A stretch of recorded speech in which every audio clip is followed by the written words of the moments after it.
Welcome, Claudia Maloney. It's great to have you here on Script to Story podcast series. So I wanted, today is a celebration in Italy. So tell the listeners all about what happens today in Italy. Well, we're approaching the carnival, what we call Carnevale, and Mardi Gras, or Martedì Grasso, as we call it in Italian, for next week. Growing up, loads of celebration. That's all I remember. Dressing up in costumes. It's a bit like Halloween over here in Ireland. Okay, So yeah. kids will dress up and they go to school dressed up, and they'll have parties. There'll be celebrations, there'll be parades in some of the towns. The famous ones will be the one in Venice or Viareggio as well. There will be another very good one. And at the moment with the pandemic, I'd say things are very, very low key. But I've very fond memories of our carnivals, I suppose, because it was just an occasion to get dressed up. Yeah. When up, there was no such thing as Halloween, so that was our excuse to feel different as well. Yeah. I think it's a lovely thing to have a celebration it's countrywide celebration, that it kind of binds a nation together. You know, it's unfortunate the way the pandemic has hit now, and it hit Italy very hard. God, I remember when it was because of the pandemic that started in Italy. Well, in terms of entered Europe through Italy, that spurred me to write COVID Monsters Visit, because I was looking at the amount of cases and the amount of deaths in Italy, and I thought this is a huge stress and a huge trauma to the country, and a collective grief. There was a massive amount of deaths, and it hit everyone. Nobody was immune to it.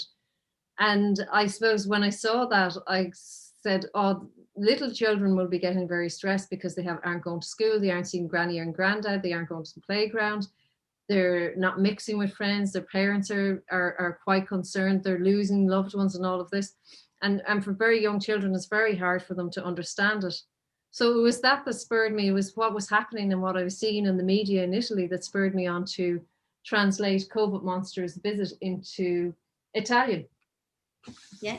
And so thank you to you, because we had a woman who approached us and she said, can I translate it to Italian? And I said, okay, if you want. Yeah, that would be great. She said, I think it would be really good to have this book in Italy.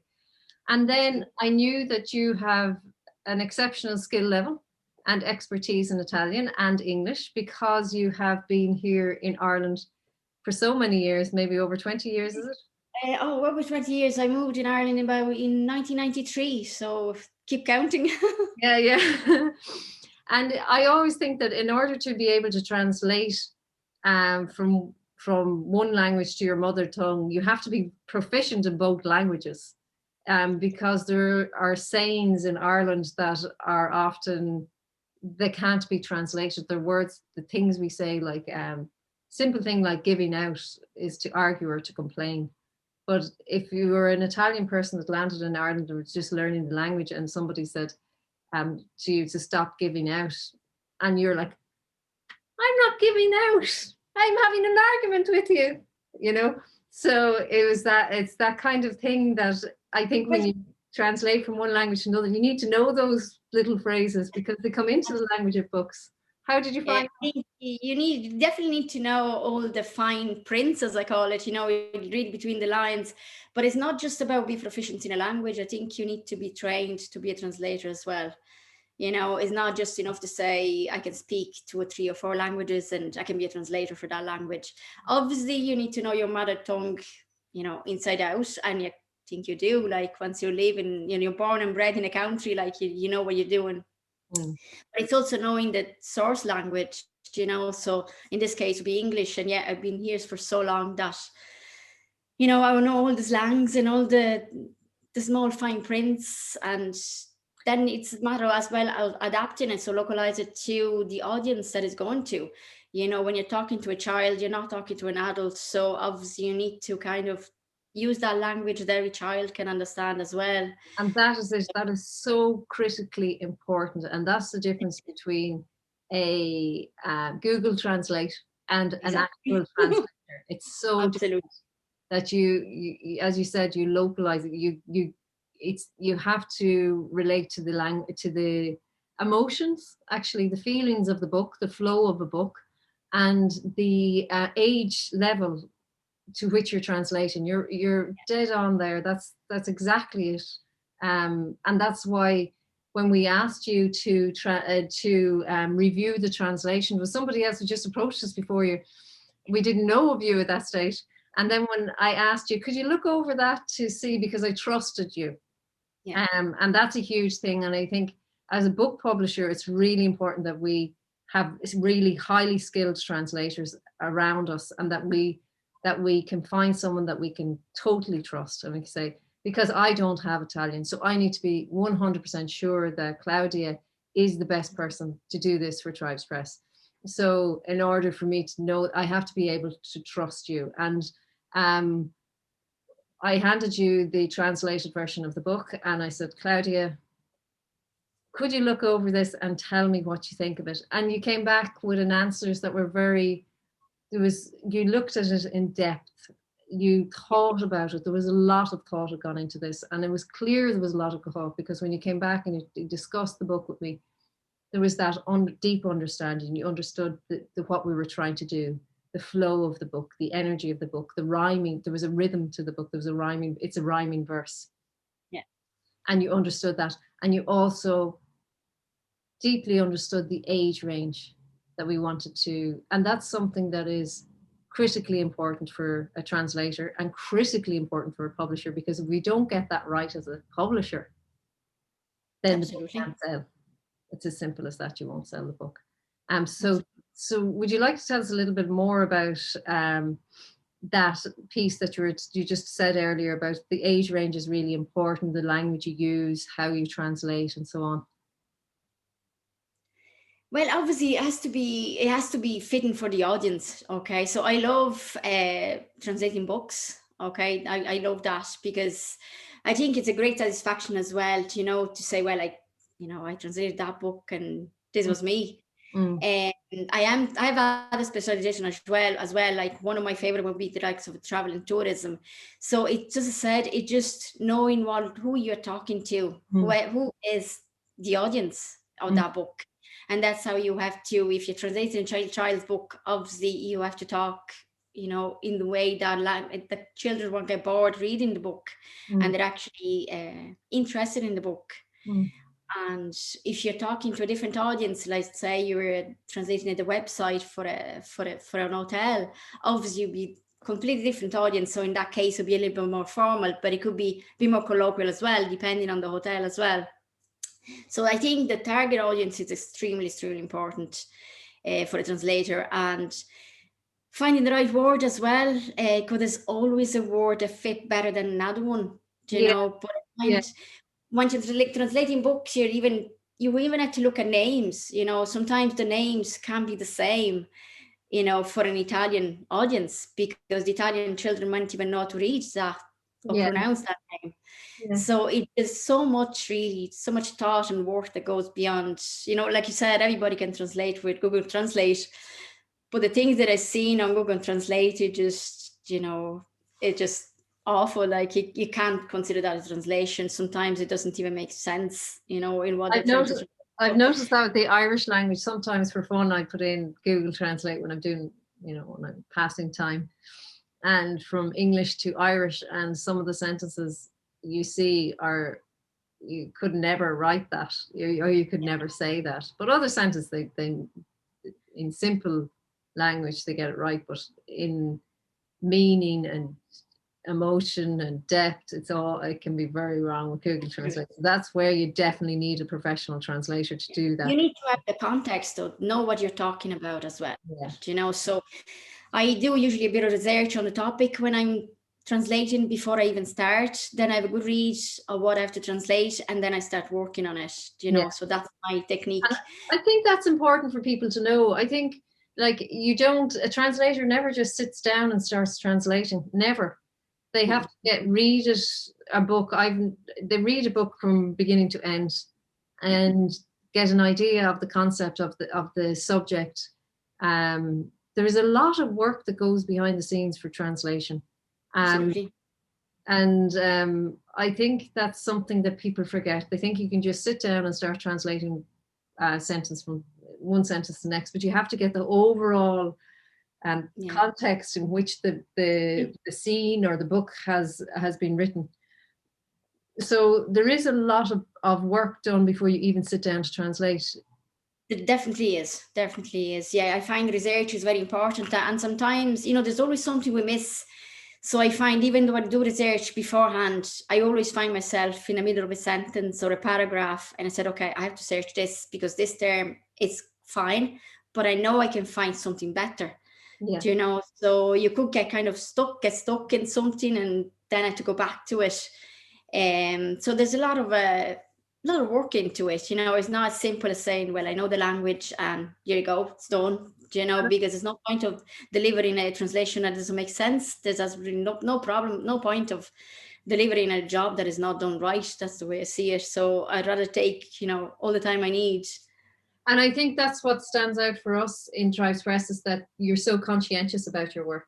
And if we, as you said yourself, this word is good, but I know I can find a better one.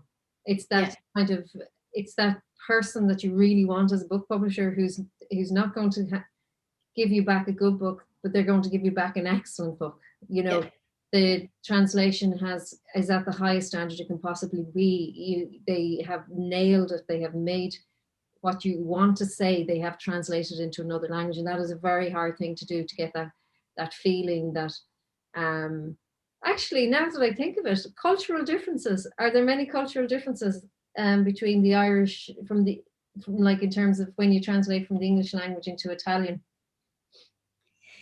What do you mean for cultural differences? Obviously the language is different. I find the Irish and Italians are very similar, you know, in the way you're thinking and acting as well. But obviously the language, there are differences in the language, you know, where we could have expressions in English that we will never say in Italian. So it's a matter of finding then the right word that fits into that context as well. And just in terms of our humor, is our humor similar, or is it very different? Can be similar, but at the same time different, if you know what I mean. It's similar in the humor, but not in the wording. Yeah, you know. Okay. It's like it's finding the right word that a child will be actually laughing at, maybe, but rather than looking at it and say, well, what is it trying to say? You know, that's not funny. So it kind of, you might need to change, I'm not saying the meaning of the sentence, but you have to make it funny for the child as well in that case. Yeah, I understand what you're saying. I remember when I was I'll be absolutely slated for this one now. I will be slated for saying this, but sure, look, I'm going to put it out there. Remember when I was in Canada, and I was living in Canada for a while, and the Irish are known to be quite humorous in some ways, or up for fun, enjoy fun, you know. And the Canadians are quite a conservative, very reserved people, you know. And when you're at events or parties, it can be kind of, the Irish are usually the first up to do the karaoke, where the Canadians might be more reserved and they wouldn't dare do it, you know. But also I noticed and they look at us as if we're a little bit strange. We should be a little bit more reserved, please. But we're not. And then I often found when I was in Canada was they were humorous, you know, they did have humor, the Canadians, but it was a very dry humor. Yeah. And you're just, and you can be in a group and the humor is so dry and you think, you're saying nothing and yet everybody's laughing around you. So the little things, and I love the Canadians, like I loved being there and that. But it's quite that, even though we're speaking the same language, the cultural differences can be there. And I spoke to a translator last week, and she was Chinese, and she said that the language trees are so different between Europe. It's kind of, you know, the language tree is the same, it's coming from Latin, whereas in China, it's a very different language tree. So there are those differences in the way they speak in that sense, you know, but we're all the same people. We all laugh, we all cry, we all have our up days and our down days. So I think, and again, with the German or the Spanish or the French, we all have good moments and bad moments and everything, and we can all relate to each other in that sense. This is a book that we really wanted to bring out for the pandemic to support young children to take that stress away, because I was many of my friends have very young children, and they were calling it the Corona monster, because it was all about Corona before it became COVID, and so the Corona monster. And little girl, she said, "Did the Corona monster lick your face?" She said to me one day, and I said, because her little dog isn't allowed to lick her face because that's not healthy, it's not hygienic, because it can be dangerous. So she thought that was what the COVID was doing. It was licking a little monster that was coming along and licking people's faces. So I said to her, no, no, no, no. But she was very nervous. And the more I spoke to friends, the more they were their kids were very nervous. They were nervous, and they didn't know how to relate. They didn't know how to tell their children what was going on. So we made him into a big fluffy monster, trying to take the fear from inside the child to outside into this big fluffy teddy bear type monster, because they're used to saying the word monster. So we use the word that they normally use. And we put him into a big fluffy teddy bear, and we told him he had wandered away from home, and that he was having great fun on your swings and your slides and all the things you love to do, but he had squishy hands and squishy toes, and wherever he went, he left a mess. And you couldn't go in there because it was so messy. You mightn't be able to see it, but it was so messy. And then in the end, his mom came to him and he said, "No, you're not supposed to be here at all. Would you come on home and stop disturbing all these people here?" And so he had to go home, but not until he stuck out his thumb. So we wanted it to be playful for the children, but at the same time we said, Dad comes home and he washes his hands. They went out, and when they went out for a walk, their dad brought a stick to show them how far they need to be from each other, people from other people. And then they waved into Granny and Grandad because they couldn't go in to see them, but because COVID monster might be up in the trees watching them. And then if he knocks on Grandad's door, Grandad will be very grumpy because he won't want to see him. So it was kind of putting it into the child's language in a way the child would understand. How do you think, would you think children will relate to that in Italy? Oh, I think they'll definitely relate, because as we said at the start, the pandemic has hit Italy quite hard, and there are a lot of children there, and it is very hard for a small child to understand what's going on. All the world has been turned upside down in the space of a few days. They went from meeting friends and going to school or play school even at that age, to being at home, and not being able to be out and meet their friends. So I think that book, to be honest with you, I thought when I read it, I said, oh my God, it really helps. I love children. Okay. My children are now well grown up now, but I do love kids. And I think as a mommy, thinking of having a small child and reading that to them, that would be probably the way to explain the pandemic. Really, it really kind of sums everything up. The way the monster was acting, and the monster obviously is COVID, so but it's in a fun kind of way, so trying to show them that there's nothing to be afraid of as well at the same time. Not to be afraid. Absolutely, yeah. No point in children being afraid, and because it's going on a year now, and a year in a young child's life is enormous. It's huge, yeah. Absolutely. So you can develop a lot of problems from a psychological viewpoint, stuck in your fear for that length of time, So, but we just wanted to take the fear out of it for young children, just to teach them about it, but take the fear out of it as well. Claudia, it was fantastic talking to you. And thank you, Mary. Thanks for the opportunity. And thank you for taking the time today to speak to me. I want to say that you are available, and where can people find out information about you, Claudia Maloney? I suppose anybody can get me on the likes of LinkedIn, as in just Claudia Maloney, and I translate from English to Italian, and obviously the likes of novels, kids books. I'm specialised in travel and tourism and cosmetics and beauty as well, and marketing. So they're my specialization, I suppose, that I'm really comfortable and I really, really enjoy and love translating. And no doubt about it that your skill set is exceptional. Your level of detail is exceptional. Your integrity is not in question at all. When you say you'll do a job, you have it done, and you're on time, and we were very, very lucky to have you in Tribes Press, and we hope to have you for many more books. Absolutely. And I wish you, tell me one more thing about the carnival before we leave. I wish you a wonderful carnival day, however you will dress up. Thank you. Very low key this year, I suppose. So I don't think I'm going to get many photographs back from home of kids dressed up. But maybe they'll all have that little party at home, with their family. I suppose we had to make do in this situation. So hopefully they'll have a good day anyway. Well, happy Carnival Day to you. Thank you. And I thank you very much for being part of the Script to Story podcast series. And we hope to have you back maybe another time.